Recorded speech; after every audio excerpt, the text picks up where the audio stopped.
Unit 3. Neighbors. Listening 1. 1. I just got a new neighbor in the apartment upstairs for me. I haven't met her yet, but I can hear her TV set every night because she turns the volume up really high. She should really be more considerate of her neighbors. 2. The house across the street from mine was sold last month, and a young family moved in. I think they really fit in well here. They've already invited all their neighbors to a cookout at their house next week. They seem like really nice people. 3. The man who lives next to me is moving. I can't say that I'm too upset about it. He's lived next to me for almost 5 years, but I don't think he's spoken to me more than 3 or 4 times. Sometimes I'll wait to him in the morning and he doesn't even wait back. 4. My neighbor Stacy is incredible. I wouldn't believe all the things she managed to get done. She works at a big law firm downtown and works really long hours. She also volunteers on the weekends. To top it off, her house is always spotless. I honestly don't know where she finds the time. 5. I'm really lucky to have Bob as a neighbor. He works in construction, and he's always nice about giving me a hand whenever I have work to do around the house. He doesn't really cook, so I try to fix him a home-cooked meal every now and then to thank him. 6. I bought this house last year and I love it. My next-door neighbors are the only problem. They have 2 young boys who like to play baseball in my yard. Last month, they accidentally broke my window. The boys apologized, but their parents didn't even offer to pay for the damage. Can you believe that? Listening to 1. Excuse me, Mr. Coleman. Can I help you with those bags?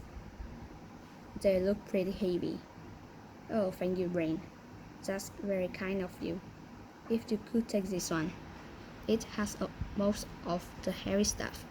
I can manage with this other one. Sure, no problem. I'm surprised you didn't just have it delivered. Normally I do, but the driver for the supermarket was off today. I really persevered for help. Carrying these bags up all those stairs would be hard at my age. My pleasure. 2. Oh, hi Cindy. Was my music too loud? I can't turn it out. Oh no, it's fine.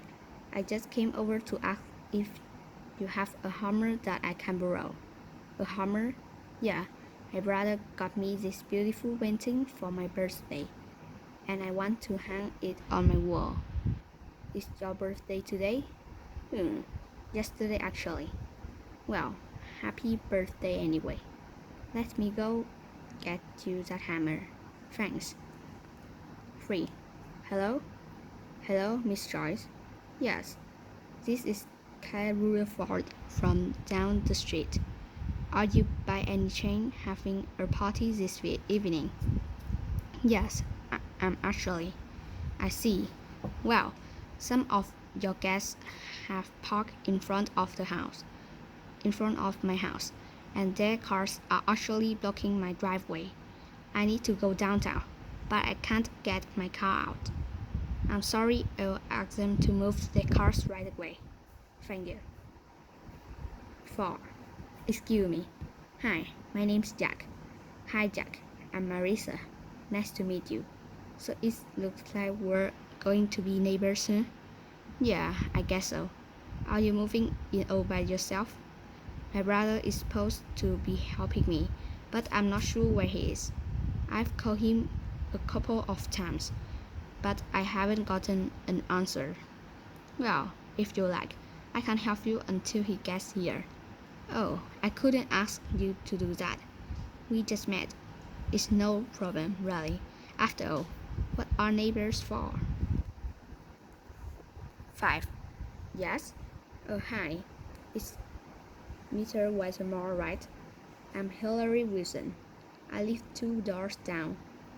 We've passed each other a few times in the hallway. Oh, yes, of course, hello.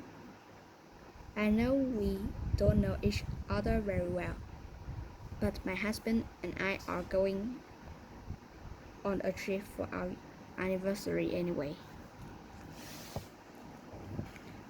We were wondering if you could pick up our mail while we're gone. Sure, I guess. How long will you be away? For 2 weeks, starting next Thursday. Okay, well, just leave me your mailbox key before you leave. Great, thank you so much. 6. Hey Danny, good morning. Hi Ken, do you have a minute or two? Sure, what's up? Do you remember about 2 weeks ago? You came over to roll our punch bowl for your party. Oh my gosh, I still haven't returned it, right? I'm so sorry. I'll bring it over this evening. Great. While you're at it, do you remember that you still have Ryan to set? That's right. We'll bring that back too. He don't mind lending you things, but it would be nice to get them back. Listening 3. 1. So I have this neighbor, Mr. Cartwright. He's an elderly man, retired. Anyway, I used to think he was really naughty because he sits on his porch all day and watches people in the neighborhood. It used to really bother me. But then I went on vacation last year and someone tried to break into my house while I was gone. Mr. Cartwright saw them and called the police right away. Now I'm glad to have someone like Mr. Cartwright in a neighborhood. It's good to know that someone's watching out, you know? 2. Nancy is my next door neighbor. She used to watch our children whenever my wife and I had to work late. I always thought she was someone you could really count on, and I never worried about leaving the kids with her until last year. I had to work late and my wife was on a business trip. So I asked Nancy if she could mind picking up the kids from daycare, and she said okay. But later that day I got a call from the daycare saying that the kids had been waiting there for 2.5 hours. She completely forgot about them. Now I just don't think I can trust her. 3. When did the Wu first move into the neighborhood, I didn't think very much of him. I invited him to a couple of neighborhood events. Barbecues, dinner parties, but he would always decline. She was never rude about it, but he didn't seem very interested in getting to know his neighbors. I just figured that he was kind of arrogant. Later, however, I found out that he spends all of his free time volunteering at a free health clinic downtown. That's why he never comes to any neighborhood events. He just doesn't have time. 4. I really can't stand my neighbor, Gary, now. The fun thing is, that wasn't always the case. I used to get along with him really well. He seemed like a quite polite guy. He was friendly but minded his business. Just generally a neighbor, But in the last year, so he's gotten a new hobby, repairing and riding a motorcycles. And these things are so loud. He'll get up around 6:30 or 7 a.m. on a Saturday and start working on one of his motorcycles, like fixing the engine and then testing it. He wakes up half the neighborhood. I've talked to him about it before, but he just won't listen. Pronunciation 1. Lover 2. Punch bowl 3. Grocery bag 4. Business trip